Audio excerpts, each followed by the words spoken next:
Today we will start class 8 coal and petroleum. So let us start. What is coal and petroleum? So सबसे पहले हम आपको बताएंगे कि what is resources. So हमारी पृथ्वी में क्या क्या रिसोर्सेज हैं और कैसे कैसे हम लोग कोल और पेट्रोलियम का देश को संशोधन करते हैं। तो सबसे पहले आइए देखते हैं रिसोर्सेज ऑफ एनर्जी। एनर्जी के कौन कौन से रिसोर्सेज और किस किस तरह के होते हैं। तो सबसे पहले होता है एग्जॉस्टेबल एंड इनएग्जॉस्टेबल। एग्जॉस्टेबल जो होता है उसे कहते हैं क्षयशील संसाधन। क्षयशील संसाधन का मतलब होता है कि जो मुख्य रूप से ऐसे संसाधन जो कि कुछ सीमित मात्रा में है, जैसे पेट्रोल, डीजल या कुछ ऐसे चीज़ें होती हैं जिसको हम लोग सीमित संसाधन में, कोल भी है, कोयला भी होता है, तो ये भी सीमित संसाधन में पाया जाता है। तो इनको किस प्रकार से हम लोग अपने दूसरे संसाधनों में इसका यूज करके उसको किस किस तरह से प्रोडक्टेबल बना सकते हैं। तो सबसे पहले आइए आते हैं कि इसमें देखते हैं क्षयशील संसाधन में क्या क्या आता है। तो the resources are limited in the number we have usually direct. हम लोग इसको डायरेक्ट यूज करते हैं। जैसे कोयला हम लोग खुद कर कोयला जमीन से निकालते जा रहे हैं तो कोयले में एक दिन कमी आ जाएगी।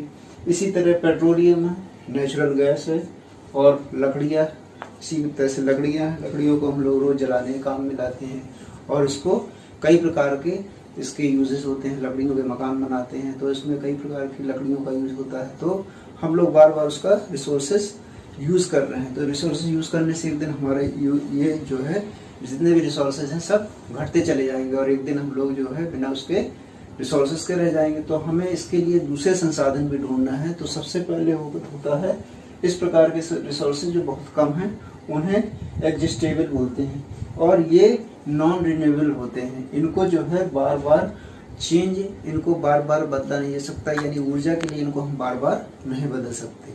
दूसरा आता है इनएग्जिस्टेबल, यानी इस प्रकार के जो संसाधन होते हैं वह पूर्ण रूप से होते हैं, यानी अपार संसाधन होता है, बहुत सारे होते हैं और अपार संसाधन होते हैं। इसका मतलब होता है बहुत क्रिएटिविटी होती है इसमें। धीरे धीरे बहुत सारी चीजें, जैसे सनलाइट, सूरज की रोशनी अपार मात्रा में है, उसका यूज करके हम लोग बहुत सारे चीजें या बहुत सारी ऊर्जा हम लोग एकत्रित करके नए ऊर्जा के स्रोत बना सकते हैं। जिस प्रकार से इसमें दिया है कि inexhaustible sources of energy do not get exhausted are present in the nature. ये जो है इस प्रकार से पूरे हमारे चारों तरफ वातावरण में प्रेजेंट रहती है, लेकिन हम इसका पूरी तरह से यूज नहीं कर पाते।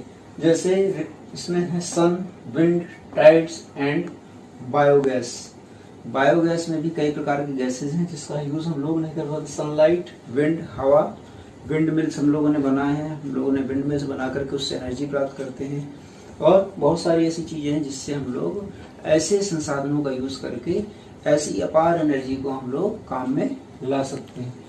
अब बात आती है कि फॉसिल्स फ्यूल क्या होता है। तो फॉसिल्स फ्यूल जो हजारों करोड़ों वर्ष पूर्व पहले ही जमीन के नीचे जो बड़े बड़े जीव जंतु जानवर जो नीचे दब गए हैं उनसे ही रिसोर्सेज निकलते हैं और उनसे coal, petroleum and natural gas are formed from fossils and hence are called fossils fuel. इसलिए इसे फॉसिल्स फ्यूल कहते हैं। Fossils are dead remains from living organism trapped between layers of rocks. यह पत्थर के नीचे जो जीवित जीवाश्म थे वो दब जाते हैं बहुत सालों करोड़ों वर्ष पहले। तो वह जीवाश्म जो दब गए हैं उनके नीचे जो तेल का रिफॉर्म्स होता है, वो तेल निकलता है, वह इन्हीं जीवाश्मों से होकर निकलता है। गैस निकलता है, इन्हीं जीवाश्मों से होकर निकलती है। तो इस तरह से हम लोग इनको फॉसिल्स फ्यूल कहते हैं। अब फॉसिल्स फ्यूल में जो मेन चीज है उसे कहते हैं कोयला या कोल। तो कोल जो है, coal is a kind of called sedimentary rocks. ये सेडिमेंट्री रॉक्स से निकाला जाता है। तो सेडिमेंट्री रॉक्स क्या होता है? यह एक प्रकार के ऐसे रॉक्स के बीच में जो कि कोल बनता है और इन्हीं को हम लोग जमीन से खोद करके निकाला जाता है। तो sedimentary rocks combustible and black in colour, ये काले रंग का पदार्थ होता है और इसको जो है यह एक तरह से ज्वलनशील होता है और यह एक प्रकार की ऊर्जा प्रदान करता है हम लोगों को, और यह कई प्रकार के यूज में आता है, जैसे रेलवे में या डैम बिजली बनाने में या कहीं और किसी भी प्रकार से इस तरह से काम में आता है। तो fuel mainly composed in of carbon coal was used as fuel in steam engine. पहले इसका यूज सबसे ज़्यादा स्टीम इंजन्स में होता था, क्योंकि बिना कोयले के इंजन नहीं चलते थे, तो उनको जितना हम लोग इंजन में कोयला डालते थे उतनी ही ऊर्जा प्राप्त होती थी, तो इसलिए इसका यूज सबसे ज़्यादा होता था। अब हालांकि इसका यूज कम हो गया है। तो it is used in thermal plant to produce electricity. अब इसका यूज सबसे ज़्यादा थर्मल प्लांट में इसका यूज़ किया जाता है। थर्मल प्लांट मीन्स जहाँ इलेक्ट्रिसिटी बनती है वहाँ पर, जैसे तारापुर, महाराष्ट्र, कोरबा या ऐसे ऐसे राज्यों में जहाँ पर सबसे ज़्यादा इसकी खपत होती है, तो यहाँ पर यह इलेक्ट्रिसिटी बनाने में इसका यूज़ होता है। तो कोयला भी 4 प्रकार का होता है, जिसमें से सबसे 4 प्रकार के कोयले में से सबसे छोटा या सबसे जिसमें कार्बन सबसे कम प्रतिशत मात्रा में पाई जाती है उसे कहते हैं 50 to 60%। We are call that peat. Peat एक प्रकार का ऐसा कोयला होता है जिसमें 50 से 60% कार्बन होता है। दूसरा होता है लिग्नाइट, जिसमें 60 से 70% तक कार्बन होता है। और तीसरा होता है बिटुमिनस। बिटुमिनस से 70 to 85% को कार्बन होता है। और एंथ्रेसाइट में 85 to 95% कार्बन होता है। तो एंथ्रेसाइट एक अच्छे प्रकार का कोयला होता है, जो नंबर 1 प्रकार का कोयला माना जाता है। इसकी भारत में सबसे ज़्यादा डिमांड है, विदेशों में भी डिमांड है, क्योंकि भारत में यह कोयला झारखंड और झरिया जैसे स्थानों में पाया जाता है, इसकी खुदाई होती है। तो इसमें क्योंकि 80 to 95% कोल इसमें सबसे ज़्यादा कार्बन पाया जाता है, और जिसमें कार्बन की प्रतिशत ज़्यादा पाई जाती है वह उस प्रकार का कोयला सबसे ज़्यादा टॉप क्लास माना जाता है। अब आते हैं कि हमें पेट्रोलियम किस प्रकार से डिस्टिलेशन करते हैं। पेट्रोलियम का जैसे मान लीजिए क्रूड ऑयल हमने ज़मीन के नीचे, अभी हम भारत में जैसे भी आयातित तेल को आयात करते हैं, तेल को आयात करने में भारत में सबसे ज़्यादा पहला ही हम लोगों को सबसे ज़्यादा यूज़ करते हैं। तो तेल को हम लोग क्रूड ऑयल के रूप में दूसरे देशों में लेते हैं, जैसे बहरीन, कतर और अजरबैजान या कोई यूएई और कुछ नाइजीरिया, कुछ ऐसे देशों से जहां हम लोग क्रूड ऑयल मंगाते हैं जो कच्चा तेल के रूप में यूज़ करते हैं, और कच्चे तेल को हम लोग उसका शोधन करते हैं। तो शोधन किस प्रकार से किया जाता है और उनसे किस प्रकार की कैसी कैसी चीज़ें निकाली जाती हैं, तो मैं आपको बताऊंगा। सबसे पहले देखते हैं ये एक प्रकार का फ्रैक्शनल डिस्टिलेशन ऑफ पेट्रोलियम। ये एक प्रकार का फ्रैक्शनल मीन्स फ्रैक्शनल, इसको डिस्टिलेशन या वाष्पन विधि से यह पेट्रोल को किस प्रकार से प्यूरिफाई किया जाता है, फ्रैक्शनेबल किया जाता है। तो सबसे पहले ये एक हौज होता है, यहाँ आप देख सकते हैं। तो इसमें इस हौज में सबसे पहले यहाँ पर हम देखते हैं ये फर्नेस होता है एक, तो इसमें इस ट्यूब के नीचे इसमें क्रूड ऑयल डाल दिया जाता है। इस क्रूड ऑयल से इसमें ये लाइन्स यहाँ पर जाकर के इस कंटेनर में जाकर के सीधे फ्रैक्शनिंग जो ट्यूब होता है, कंटेनर होता है, इसमें 400 degree centigrade, 370 degree centigrade, 300 degree centigrade, 200 degree centigrade, 150 degree centigrade and 20 degree centigrade.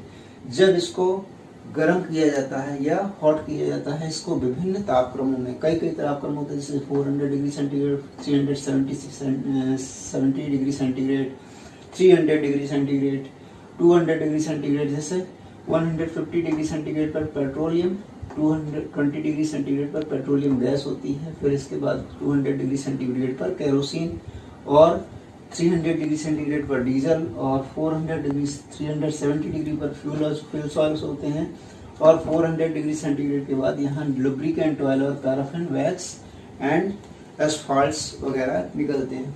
तो सबसे पहले हम ये देखते हैं कि फ्रैक्शनल डिस्टिलेशन से हम कौन कौन सी चीज़ें आयात कर, किस तरह की चीज़ें बनती हैं और क्या क्या चीज़ें हम लोग को यूज़ करते हैं, उसका यूज़ किस प्रकार से किया जाता है। सबसे पहला होता है पेट्रोलियम गैस।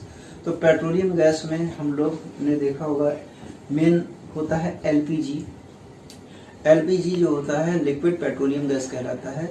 एलपीजी में सबसे पहले आपने देखा होगा जिसमें जैसे ऑटोज़ वगैरह चलते हैं, ऑटोज़ वगैरह में हमने देखा होगा कंप्रेस्ड नेचुरल गैस, CNG वगैरह और इस प्रकार की गैसें जो होती हैं वो पेट्रोलियम गैसों में आती हैं।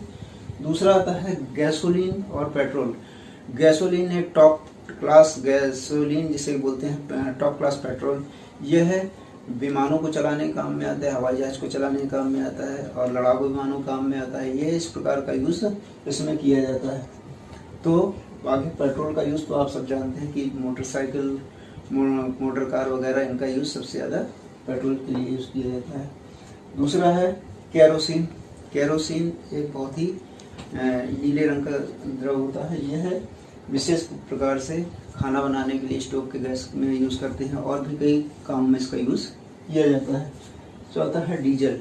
डीजल जो होता है, जो कि डीजल आप यहाँ देखते हैं 300 डिग्री सेंटीग्रेड पे से प्राप्त किया जाता है क्रूड ऑयल से। तो ये डीजल जो है, डीजल से बहुत सारी पंपिंग सेट चलाना, ट्रैक्टर चलाना और कृषि काम के लिए बहुत सारी यूजेस करना, तो ये डीजल के काम में भी इसका यूज़ होता है। फिर आता है फ्यूल ऑयल। फ्यूल्स ऑयल होते हैं कि जो भी कई सारे ऐसे चीज़ें होती हैं इसमें फ्यूल्स ऑयल का यूज़ होता है। फ्यूल माने होता है आपका जितने भी, मान लीजिए हम लोगों को यूज़ करना है, कोई भी मशीन है यूज़ करना है, मशीन में फ्यूल का यूज़ करना है, इसलिए उसका यूज़ किया जाता है फ्यूल का। तो ऐसे ऑयल्स भी उसके लिए काम में आते हैं। जैसे मशीन का तेल होता है उसका यूज़ भी किया जाता है। लुब्रिकेटिंग ऑयल, चिकनायुक्त जो ऑयल्स होते हैं, चिकना बनाने के लिए मशीन को जैसे उसको लुब्रिकेंट किया जाता है या उसको तरत किया जाता है। तो उसमें किसी भी जहाँ से मशीन से लोहे से लोहे घिसता है उसको बीच में उसमें फ्रैक्शन ना हो, तो उसके लिए इसका लुब्रिकेंट ऑयल्स का इस्तेमाल किया जाता है। तो पैराफिन वैक्स। पैराफिन वैक्स एक प्रकार का जो मोम होता है, यह मोम भी इसी प्रकार से प्राप्त किया जा सकता है।